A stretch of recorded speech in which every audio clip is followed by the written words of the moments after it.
마태복음 10장 전체는 천국의 왕이신 예수님께서 제자들에게, 12제자들에게 권능을 주시고, 그리고 추수하는 일꾼으로 파송하시면서 제자들을 가르치신 그런 말씀입니다.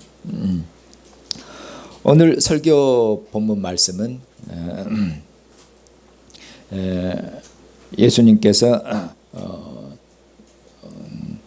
제자들에게 뱀같이 지혜롭고 그리고 비둘기같이 순결하라고 그렇게 주님께서 교훈하시는 그런 말씀입니다.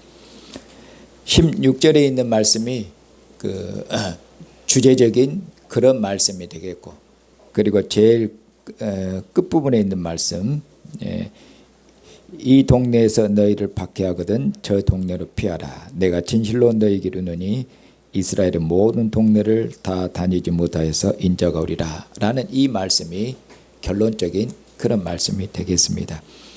그리고 가운데 있는 말씀은 주제하고 결론은 당연히 서로 상응하는 말씀이고, 그리고 가운데 있는 내용은 어떻게 하면은 이렇게 뱀처럼 지혜로울 수 있는 것인지, 그리고 어떻게 하면은 비둘기처럼 순결할 수가 있는 것인지, 그 가운데 있는 내용은 그 주제적인 말씀을 자세히 풀어서 설명하시는 그런 말씀입니다.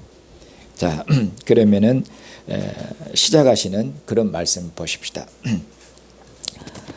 주님께서 내가 너희를 보냄이 양을 이리 가운데로 보낸가 같도다. 그러므로 너희는 뱀같이 지혜롭고 비둘기같이 순결하라고 그렇게 주님께서 가르치시고 또 명령하고 계십니다.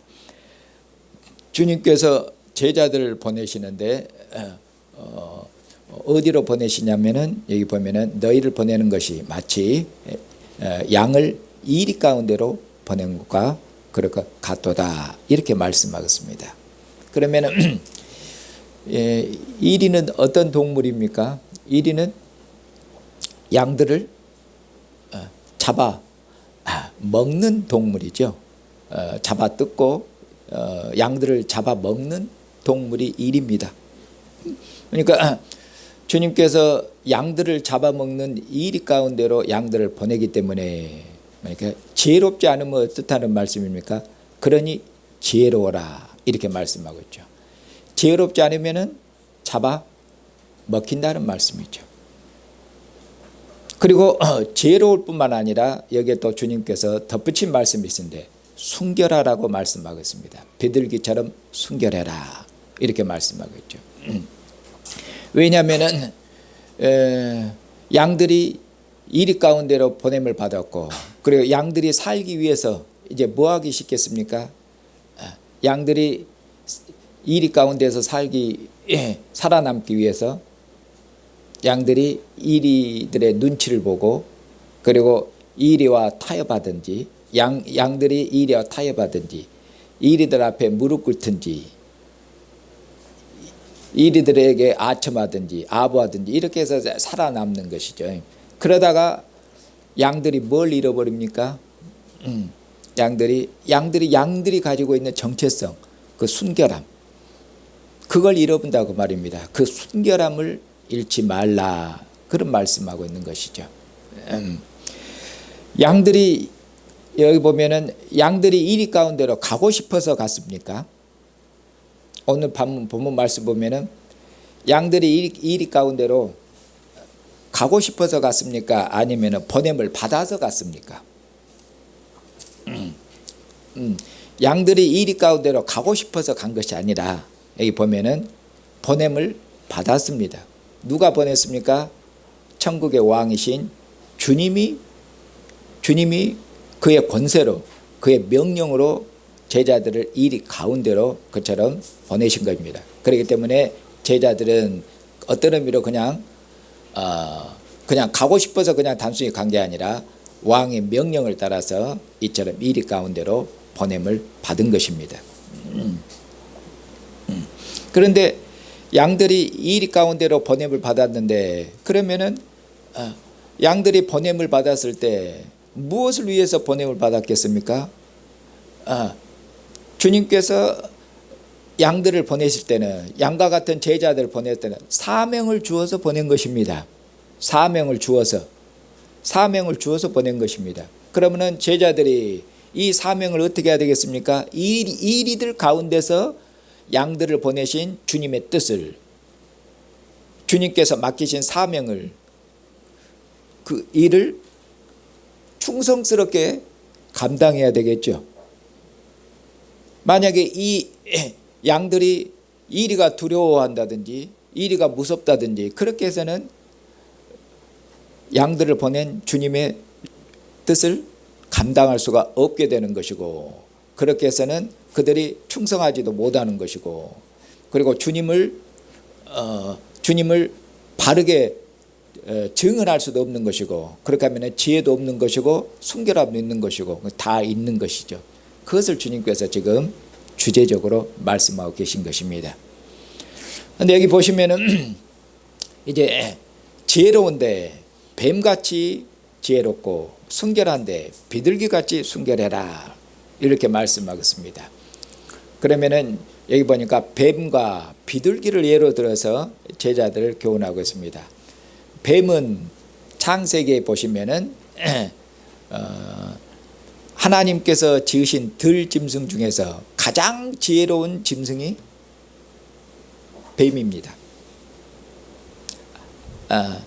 하나님이 지으신 들짐승 중에서 가장 지혜로운 짐승이 뱀이기 때문에, 그러니까 가장 지혜로운 짐승이 뱀이에요. 그러니까 주님께서 제자들에게 뱀같이 지혜로라는 말은 무슨 말씀이겠죠? 무슨 말씀이겠습니까? 가장 최고로 그렇게 지혜로워라, 이렇게 말씀하고 있는 것이죠. 그 다음에 순결한데 비둘기처럼 순결해라.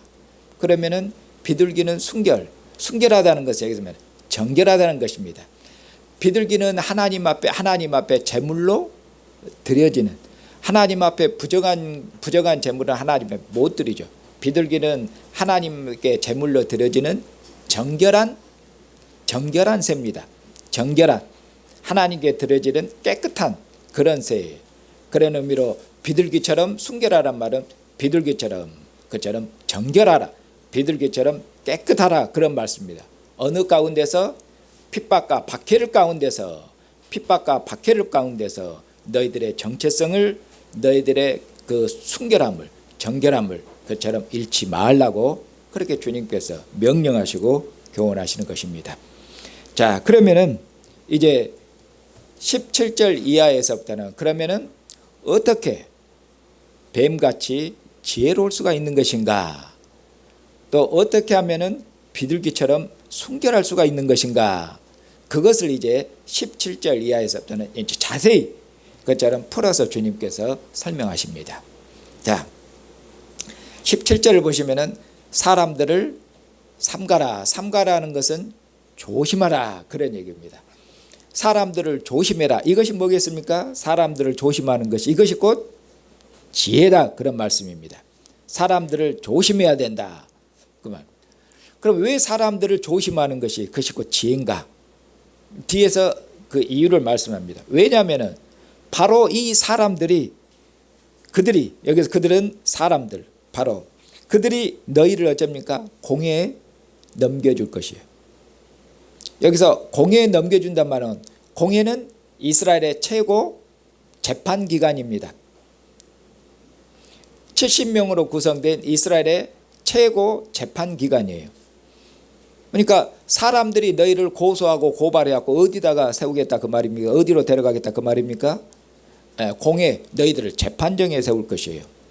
공회는 유대인들의 재판정이죠.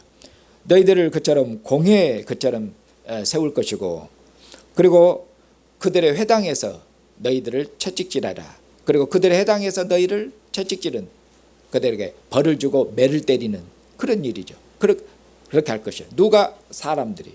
그러니 사람들을 조심해라, 그런 말씀이죠. 자, 18절은 17절에 있는 말씀에 이제 플러스하는 더한 말씀입니다. 또 너희가 나로 말미암아 총독들과 임금들 앞에 끌려가리니 말이야. 나 때문에 너희들이 예수님 때문에 예수님 때문에 예수님을 그처럼 증언하다가 너희들이 총독들과 그리고 임금들 왕들 앞으로 끌려갈 것이다. 그러니까 이방인들의 여기는 그러니까 총독과 왕들 앞에서 끌려가서 거기서 또 뭐 하겠습니까? 거기서 재판받을 것이다. 판결받을 것이다 말이에요. 유대인의 법정에 설 뿐만 아니라 너희들이 이방인의 총독, 이방인의 왕들 앞으로도 너희가 그 왕들의 재판장 앞으로 끌려가리니 그렇게 말씀해요. 그리고 거기 끌려가서 뭐 해야 됩니까? 거기서 주님을 그처럼 증언해야 됩니다. 너희들이 왕들 앞에 이방인들 앞에 설 것인데 거기서 천국의 왕이신 주님 예수 그리스도께서 모든 이방 왕들도 이방의 권세 있는 총독들까지라도 바로 교회가 믿고 섬기는 예수 그리스도의 이름 앞에 모든 총독과 모든 왕들이 그처럼 복종해야 될 만왕의 왕이요 만주의 주이심을 그처럼 증언해야 됩니다. 이처럼 그들이 유대인의 법정에 끌려갔고 그리고 이방인의 법정에 끌려갔습니다. 법정하고 끌려갔습니다. 그때가 뭡니까? 그들이 그 법정 앞에 끌려갔을 때 그들을 두려워한다든지 그들을 무서워한다든지 그러면 어떻게 했습니까? 두려워하고 무서워하면은 말 바꾸겠죠. 거기서 고난을 받지 않고 거기서 감옥에 들어가지 않고 거기서 벌을 받지 않고 회당에서 매를 안 맞으려면은 증언을 바꾸든지 그렇게 할 거 아닙니까? 그러면 뭘 잊겠습니까? 순결함을 잊는 것이죠. 정결함을 잊는 것이죠. 거기 보면 이제 변절한 거 아닙니까? 변절한 거. 이것은 이제 순결함은 지켰죠. 그런데 그런 가운데서 뭡니까? 유대인의 법정에서든 이방인의 법정에서는 지혜로워야 돼요. 이 지혜는 어떤 지혜입니까? 주님을 증언해야 돼요. 주님을 지혜롭게 증언해야 돼요. 유대인들과 이방인 앞에서 주님을 어떻게 하면 지혜롭게 증언하고 주님을 그것이 지혜로운 것이죠. 자, 그 다음 보십시다. 19절에 너희를 넘겨줄 때 너희가 그처럼 법정에 세워질 때 그 말이죠. 유대인과 이방인의 법정에 세워질 때 어떻게 말해야 될 것인지 또 무엇을 말해야 될 것인지 염려하지 말아라.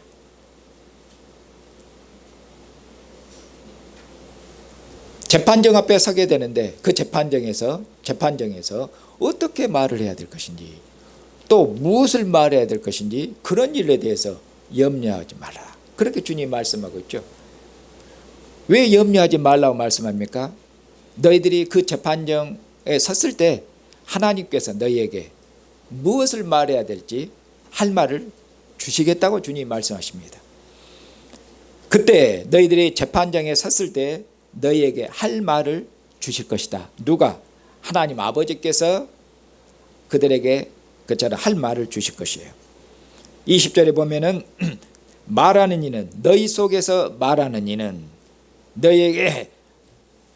너희에게 할 말을 주실 것이고 그러면은 너희들이 아버지께서 주시는 말씀을 따라서 말할 거 아닙니까? 그런데 실은 너희들이 말하는 것은 실은 누가 말하고 있는 것이냐? 19절에 20절에 너희 속에서 말하는 이는 너희가 아니라 너희 속에서 말씀하시는 이 곧 너희 아버지의 성령이시니라. 아버지의 성령, 아버지의 영이 너희 안에서 말씀하시니라. 이렇게 말씀하고 있죠.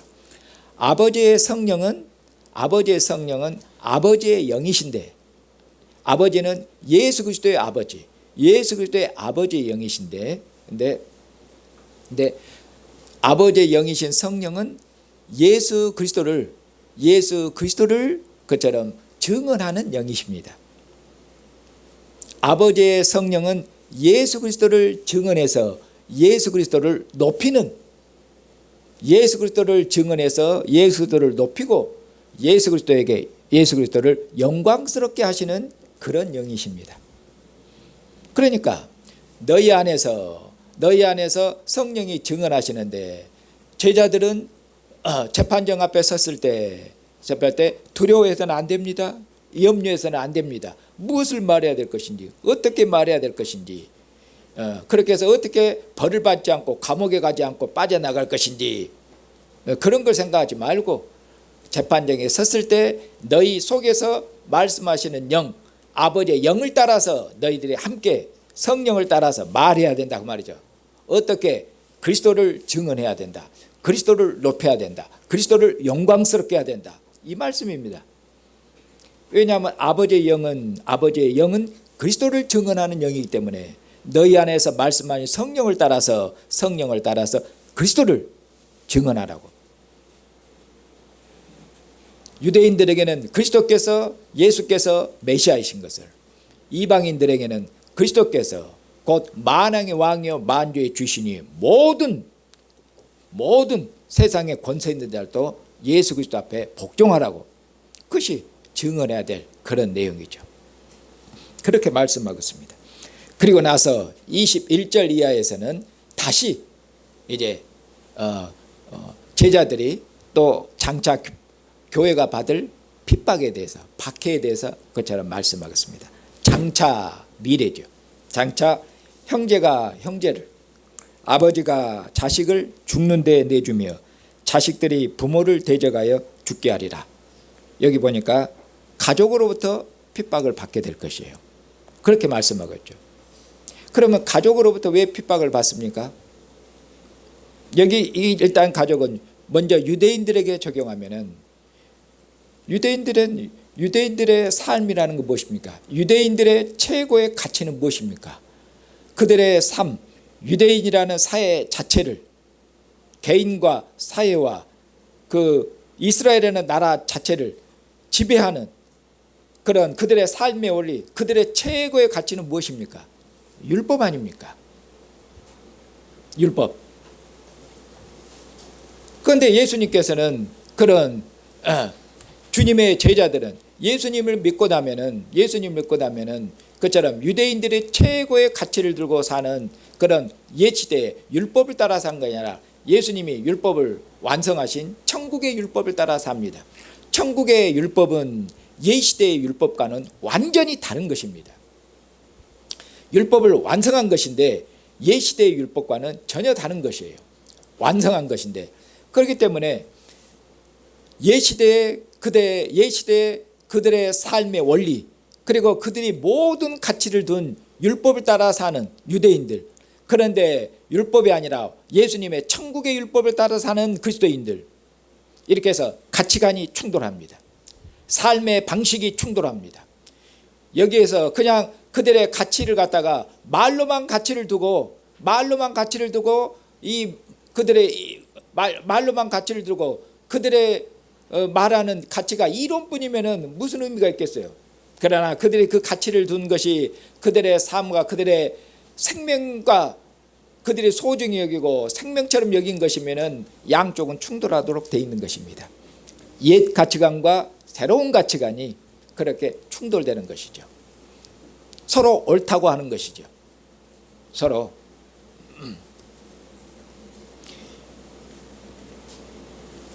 그렇기 때문에 이처럼 천국의 율법을 따라 살면은 그처럼 유대인들한테 핍박을 받게 될 것입니다. 율법을 어긴다고, 율법을 무너뜨린다고. 예수님께서 안식일에 그처럼 병자를 치료했을 때 왜 안식일에 병자를 치료해서 그처럼 율법을 어기냐고, 율법으로 예수님을 대적하고, 그리고 그들이 예수님을 그처럼 죽인 것처럼, 그처럼 가족에서 예수님을 믿고 따름으로 말미암아 그처럼 율법의 가치를 둔 자와, 그리고 확대하면은 이방인들께로 같이 가면은 이방인들도 자기들의 가치관이 있는 것이에요.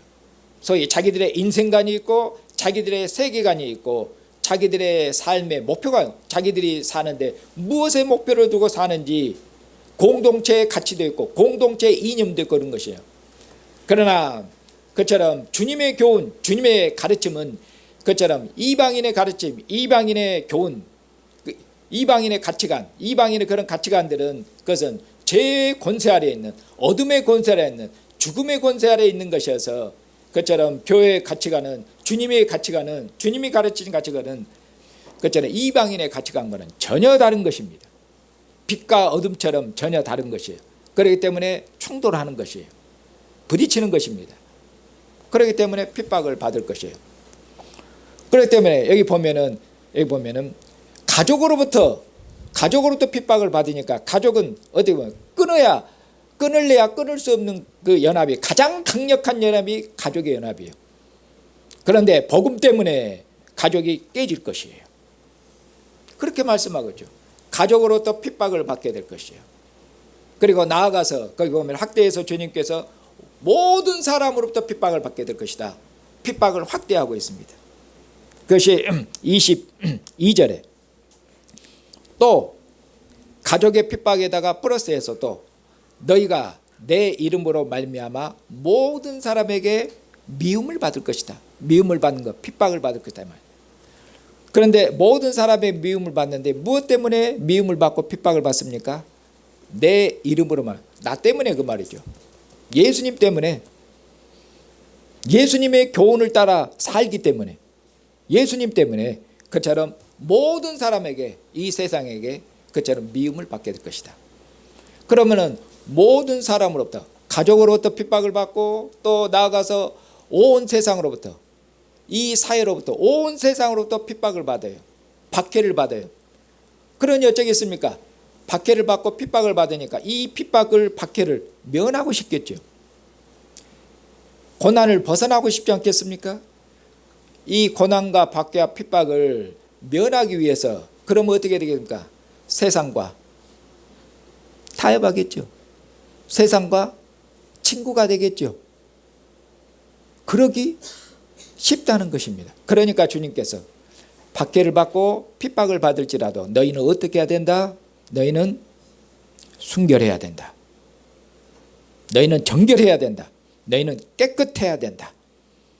그리고 어떻게 해야 됩니까? 핍박을 받는 중에서도 어떻게 해야 돼요? 핍박을 받는데 그 핍박을 어떻게, 그 핍박에서 어떻게 모면할까? 그런 데다만 집중할 것이 아니라 핍박을 받는 중에서도 어떻게 하면 주님을 증언할 것인지, 어떻게 하면 주님을 높일 것인지, 그것이 지혜예요. 그걸 주님께서 말씀하시는 거예요. 너희가 이처럼 모든 핍박을, 모든 세상으로부터, 모든 사람으로부터 미움을 받지만은, 그런 핍박을 받지만은, 너희가 세상으로부터 고난을 받지만은, 그러나 그 고난을 어떻게 해야 됩니까? 그 고난에 무릎 꿇어서는 안 됩니다. 세상과 타협해서 세상과 친구가 돼서는 안 됩니다. 모든 핍박과 모든 박해를 믿음으로 어떻게 해야 됩니까? 견뎌내야 됩니다. 그렇게 말씀하겠습니까? 있지 않습니까? 너희가 미움을 받고 핍박을 받을지라도 그런 모든 핍박과 고난을 견뎌내라. 이겨내라는 말씀이죠. 모든 핍박과 고난을 참고 견뎌라. 참고 인내하는 가운데서도 어쩝니까? 인내하는 가운데서도 주님을 증언해라. 그러면 어쩌리라? 그러면 구원을 받을 것이다. 주님께서 이처럼 구원을 약속하심으로 그들이 신실하게 충성되이 그처럼 주님을 증언하는 증인으로 그처럼 살 것을 그렇게 교훈하고 그렇게 명령하고 계시는 것이죠. 그 다음에 제일 마지막 절입니다. 이 마지막 절을 통해서 주님께서 핍박받는 제자들을, 실은 뭡니까? 이 마지막 절은 결론절인데 핍박받는 제자들을 격려는 힘을 주는 것입니다. 핍박받고 박해받는 제자들에게 힘을 주시는 그런 격려의 말씀입니다. 어떻게 제자들에게 그처럼 격려의 말씀을 주십니까? 마지막으로 이 동네에서 너희를 박해하면은 저 동네로 피해라, 이렇게 말씀. 그리고 여기에다 덧붙여서 말씀하면, 그러면은 저 동네에서 핍박하면은 그럼 어떻게 해야 되겠습니까? 저 동네에서 핍박하면은 이 동네로 피해라. 이 동네에서 핍박하면은 저 동네로 피해라. 이것은 이리저리 그냥 도망치기만 해라, 그런 얘기가 아닙니다. 이 동네에서 박해하면은 저 동네로 피해서, 그리고 거기서 어떻게 해야 되겠습니까? 거기서 복음을 전파하고, 저 동네에서 박해하면 다시 이 동네로 가서 복음을 전파하고, 그런 얘기예요. 왜냐하면 뒤에 보시면은 내가 진실로 너희에게 이르노니 이스라엘의 모든 동네를 다 다니지 못하여서 너희들이 이스라엘의 모든 동네를 다 다니지 못하고, 제자들이 이스라엘 동네를 다니고 있죠. 뭐하러 다니고 계십니까? 그들이 주님이 보내셨지 않습니까? 복음을 전파하려고, 주님을 증언하려고, 이 동네에서 주님을 증언하고, 핍박하면 저 동네 가서 주님을 증언하고, 그리고 복음을 전파하려고, 그 말이죠. 그리고 이스라엘이 너희가 이스라엘 전역을 다 다니지 못하여서 오리란 말은 무슨 말씀입니까? 주님께서 너희가 이스라엘에 다 못 돌아서 내가 올 것이다. 주님이 인자 아니십니까? 주님께서 어떻게 보면 속히 올 것이다. 핍박받고 박해받는 제자들에게 너희들이 이스라엘 동네를 다 다니지 못해서 내가 올 거니까, 내가 속히 올 것이니까, 그렇게 해서 제자들을 위해. 그리고 주님이 오시면 어쩌겠습니까? 인자라고 말씀하고 있습니다. 인자는 다니엘 7장에 있는 말씀입니다. 그 인자는 뭡니까? 그 인자는 하나님의 나라를 대적하는 모든 짐승의 나라를 심판하시는 분이고, 짐승의 나라를 이기시는 분이시고, 그리고 짐승의 나라를 이기신 인자가 아버지께 나아가서, 태초부터 계신 하나님께 나아가서, 그처럼 하나님으로부터 통치와 권세와 나라를 받은데, 그가 그 권세로 아버지로 받은 나라를 다스린데, 인자가 다스린 나라는 영원 무궁하고 그처럼 다함이 없습니다. 이런 인자입니다. 이런 인자. 세상 나라를, 짐승의 나라를 이기신 인자가 오시면은, 그처럼 왕의 백성들을 핍박하는 자들, 왕의 백성들을 박해하는 자들 어쩌시겠습니까? 그들을 심판하실 것입니다. 그리고 핍박받고 박해받는 자기 백성들을 어떻게 하시겠습니까? 그가 오시면은, 왕이 오시면은 자기 백성들을 건지시고 구원하실 것입니다. 그러니 어떻게 해라? 그러니 두려워하지 말고 염려하지 말고 복음을, 주님을 힘있게 그처럼 전파해라. 이렇게 주님께서 말씀하고 계시는 것이죠. 이제 사랑하는 형제 자매님, 이제 죽으시고 부활하신 주님께서 하나님 아버지로부터 하늘과 땅의 모든 권세를 받으신, 그렇게 해서 만왕의 왕이요 만주의 주가 되신 주님께서 우리를 이제 부르시고, 그리고 우리를 세상에 그처럼 파송하십니다. 우리는 이방인들이었고, 우리는 어둠의 권세 아래 있었고, 죄와 사망의 권세 아래 있었습니다. 그러나 사망의 권세를 이기신 분, 어둠의 권세를 이기신 분, 어둠의 권세를 이기신 그 권세 있는 분이, 권세 있는 주님께서 우리를 어둠의 권세로부터, 사망의 권세로부터 우리를 이끌어내셔서 주님이 통치하시는 그처럼 의의 나라, 생명의 나라로 우리를 부르셨고, 그리고 주님께서 이제는 제자들을 파송한 것처럼 주님께서 우리를 온 세상으로 그처럼 파송하십니다. 그런데 우리가 번냄받는, 우리는 세상으로 이제 번냄을 받는데, 우리가 번냄을 받는 세상은 어떤 세상인지 그것을 다시 한번 깊이 생각하셔야 됩니다. 우리가 번냄을 받는 것은 마치 주님께서 제자들을 보내시며 하신 말 것처럼 내가 너희를 이리 가운데로 번냄과 같도다 한 말씀하고 그것과 같습니다.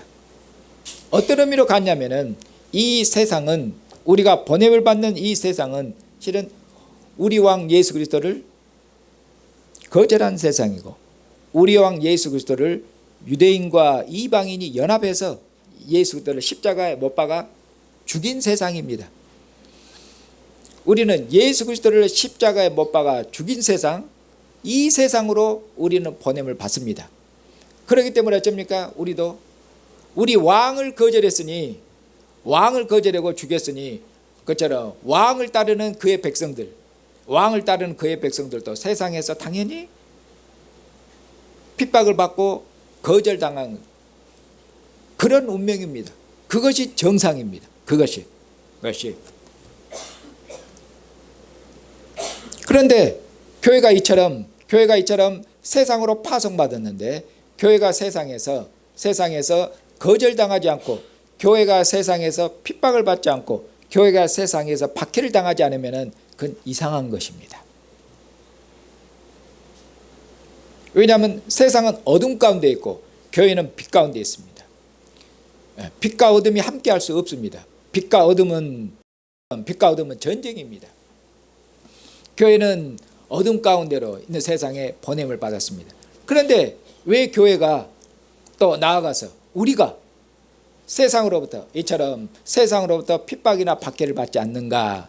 그런 점들을, 핍박이나 박해가 없으면은 그런 점들을 생각해 보셔야 됩니다. 왜 세상이 교회를 가만히 두는가? 왜 우리를 가만히 두는가? 그런 점에 있어서 우리를 살펴보시고 돌아보셔야 된다는 얘기죠. 이리가 양을 가만히 둘 리가 없지 않습니까? 없지 않습니까? 당연히. 그런 점에서 생각을 해보셔야 됩니다. 그런데 그런 여러 가지 중에 한 가지는 뭐냐면은 요새 보면은 교회가 양인지 일인지, 교회가 양인지 일인지 구분을 못하다. 교회가 완전히 세상과, 그런 말 제가 하는 얘기가 아니라 요새는 교회가 완전히 세속화되었다. 세속화되었단 말은 교회가 세상과 똑같아졌다, 비슷해졌다, 그래 이런 말씀이죠. 그러니까 제가 그것을 표현을 바꿔서 양이 뭐가 됐습니까? 양이 이리 가죽을 뒤집었으니까 이리가 친구인 줄 알지. 그러니까 양을 안 잡아먹는 것이죠. 교회가 그처럼 교회가 세상과 짝하고 벗하고 친구가 됐습니다. 세상과 타협한 것이죠. 그런데 이것을 신약성경에서 뭐랍니까? 교회가 세상과 친구가 되고 교회가 세상과 짝하게 되면은 하나님의 뭐가 된다? 교회가 하나님의 원수가 된다고 말씀하셨습니다.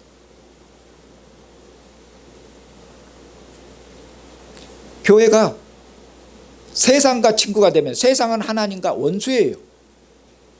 교회가 세상의 친구가 되자마자 교회는 순결함과 정결함을 잇는 것이고, 그는 하나님의 정결한 신부로서 정조를 이룬 것이고, 그는 하나님의 원수가 되는 것이에요. 세상과 짝한 것이 하나님의 원수가 되는지를 알지 못하느냐? 그렇게 신약성경 우리를 그처럼 가르치시고 그처럼 경고하십니다. 세상과 짝하고 벗되면은 그는 하나님의 원수가 되는 것이다. 조심해라. 우리를 경계하고 일깨우는 말씀입니다. 그런 점에서 우리 자신들의 삶을, 우리는 세상 속으로 주님이 보내셨습니다. 그런데 여러분들이 세상 속에서 살아갑니다. 세상을 떠나서 살 수 없습니다. 그러면 이제 산 속으로 들어가야 됩니다. 안 믿는 사람들과 함께 삽니다. 안 믿는 사람과 함께 사는데 여러분들이 안 믿는 사람들 왜 우리를 가만히 두냐고 말해. 여러분들의 정체를 선명히 드러내지를 않기 때문에 그렇습니다. 아까 말처럼 이리가 보는데 알 수가 없다 그 말입니다. 여러분들의 정체를 선명히 드러내시란 말씀이에요. 여러분들은 이 세상에 있어도 이 세상에 속한 자들이 아니라 우리는 주님께, 우리는 하나님께 속한 자들이에요. 우리는 세상에 사나 이 세상에 속한 자들 아닙니다. 주님께 속한, 우리는 천국 백성이에요. 이 세상 임금 사탄에게 속한 자들이에요. 우리의 임금, 우리는 그리스도에게 속한 자들이에요. 우리는 전혀 다릅니다. 전혀 달라요. 그리고 우리가 우리 정체를 드러냈는데도 뭐냐? 그런데도 왜 우리에 대해서 반응이 어째 시큰둥하고 반응이 별로면은 우리가 전하는 메시지, 우리가 전하는 복음, 우리가 전파하고 증언하는 주님을 분명하게, 확실하게, 바르게 전파하고 증언하고 있는지 그것도 점검하셔야 됩니다. 왜입니까? 이 세상은 그리스도를 전파하면은 그리스도께 회개하고 무릎 꿇고 복종하든지, 그렇지 않으면 그리스도를 거절하고 싫어하고 미워하고 대적하고 그리스도를 그처럼 증오하든지 둘 중에 하나인 것이에요. 그렇게 되어 있습니다. 왜 그렇습니까? 왜? 그리스도의 가르침은 이 세상을 괜찮다, 지금 이렇게 이 세상의 방식대로, 이 세상의 가치관대로, 너희들의 생각대로 그렇게 살면 괜찮다, 좋은데 나를 믿으면 좀 더 좋다, 나를 믿으면 더 낫다, 이렇게 말씀한 것이 아니라 주님께서는 이 세상의 가치관을 완전히 부정해 버리는 것이에요. 너희들이 이 세상의 가치관을 따라 살면은, 이 세상 정신을 따라 살면은 너희는 죽을 것이고, 그렇게 말씀하는, 그러니 몹시 기분이 나쁘는 것이에요. 몹시. 그리스도의 가르침은, 그리스도의 가르침, 곧 그리스도의 교훈, 그리스도의 가르침을 따라 사는 것이, 곧 그것이 교회의 가치관 아니겠습니까?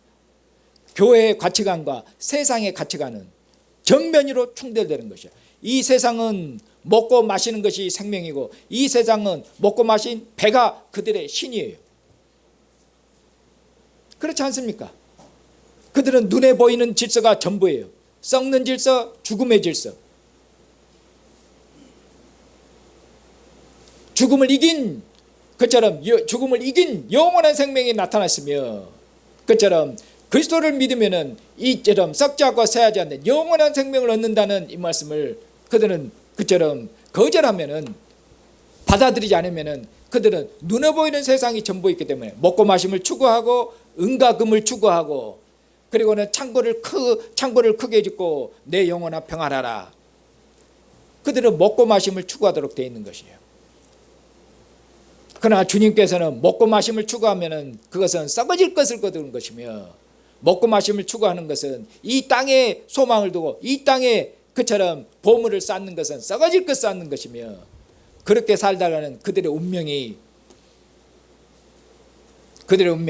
영원한 불못으로 들어가는 것밖에 달리 없는 것입니다. 주님의 가르침과 주님의 가르침을 따라 사는 그리스도인의 삶의 방식, 복음뿐만 아니라 그리스도인은 복음을 따라 살고 있지 않습니까? 우리는 그리스도의 가르침을 따라 살아요. 그리스도인의, 우리 왕의 가르침을 따라 사는 교회는 새로운 인류인 것입니다. 교회는 새로운 인류예요. 하나님께서 아들의 죽으심과 부활로 말미암아, 하나님의 영으로 말미암아, 하나님께서 이전에 하나님의 영으로 하나님께서 세상을 창조하신 것처럼, 하나님께서 영으로, 혈과 육으로 출생하는 그런 인류가 아니라 하나님의 성령으로 아들의 죽으심과 부활로 새롭게 지으신 새로운 인류가 곧 교회예요. 교회는 옛 인류하고는, 옛 세상은 전혀 다른 것입니다. 사랑하는 형제 자매님, 우리 왕이신 주님께서 오늘도 저와 형제 자매를 주님의 존귀한 상으로 부르셨습니다. 그리고 주님께서 이것은 내 살이니, 누구의 살입니까? 왕의 살입니다. 이것은 내 피니, 왕의 피입니다. 우리를 위해서 찢기고 우리를 위해서 흘리신 주님의 살과 피를, 왕의 살과 피를 우리에게 주셔서 주님께서 말씀하십니다. 내 살을 먹고 내 피를 마시는 자는, 왕의 상에서 왕의 살과 피를 먹고 마시는 자는 나와 하나가 되리라. 그렇게 해서 나로 말미암아 살리라. 내 살을 먹고 내 피를 마시는 자는 내가 아버지로 말미암아 사는 것처럼, 내가 아버지로 말미암아 사는 것은 아들이 아버지로 말미암아, 아버지와 아들이 하나이라는 것입니다. 아버지의 뜻이 아들의 뜻이며 아들의 생명입니다. 아들은 아버지의 뜻이 생명이에요. 아버지로 말미암아 살았습니다. 아들은 십자가에 죽기까지 아버지를 증언하신 분입니다. 신실하게 증언했습니다. 충성되게 증언하셨습니다. 오늘 예배 시작할 때 요한계시록 1장 5절부터 6절에 있는 말, 충성된 증인으로 죽으신 분 곧 예수 그리스도, 충성된 증인으로 십자가에 죽기까지 충성하셔서 아버지를 증언하신 충성된 분, 신실한 분, 아버지 앞에 충성한 이 예수 그리스도를 하나님께서 죽은 자 가운데 살리셨고, 그렇게 해서 모든 임금들의 머리가 되신 분, 만왕의 왕이요 만주가 되신 분, 만주의 주가 되신 분, 이분, 그렇게 말씀하겠습니다. 십자가에 죽기까지 충성하셔서 아들은 아버지로부터 것처럼 모든 임금들의 머리가 되시는 영광을 얻으셨습니다. 주님께서 말씀하시기를 내 살을 먹고 내 피를 마신 자는 내가 아버지로 말미암아 사는 것처럼 나로 말미암아 살리라고 말씀하셨습니다. 나로 말미암아 살리라. 주님과 먹고 마시는 교제 가운데서 주님과 하나를 이룬 것입니다. 먹고 마시는 교제 가운데서 주님이 나의 생명입니다. 주님이 나의 자랑입니다. 주님이 나의 힘입니다. 주님이 나의 지혜입니다. 주님이 나의 영광입니다. 그러니 먹고 마시는 모든 삶에서 주님이 나의 생명이기 때문에 고난을 받는다고 주님이 나의 생명이고 주님이 나의 영광인데 고난을 받는다고 핍박을 받는다고 세상의 은과 금을 잇는다고 세상의 영광을 잇는다고 썩어질 것을 잇는다고 주님을 부인하겠습니까? 주님을 증언하지 못하겠습니까? 썩지 않고 쇠하지 않는 영원한 기업을 우리에게 약속하시고 내 살을 먹고 내 피를 마신 자는 결단코 죽지 아니하리라. 주님께서 끝날에 다시 살리리라고 그렇게 말씀하셨지 않습니까? 그리고 세상 끝날까지 보라 내가 너희와 함께하리라. 주님께서 결단코 교회를 고아처럼 홀로 두시질 않습니다. 사탄을 이기신 분, 어둠의 권세를 이기신 분, 죽음의 권세를 영단번에 깨뜨려 버리신 권세 있는 분, 이분이 세상 끝날까지 우리와 함께 하시며 나와 함께 하십니다. 그러니 그 누구도 두려워하지 말고 그 무엇도 두려워하지 말고 누구를 만나든지 우리가 주님께서 우리를 어떤 곳에 어디에 세우든지 거기서 우리 왕 되신 예수 그리스도를 힘있게 신실하게 충성되게 지혜롭게 증언하시는 그런 주님의 순결한 백성으로 그처럼 사시는 형제와 자매가 되시기를 주님의 이름으로 축복합니다.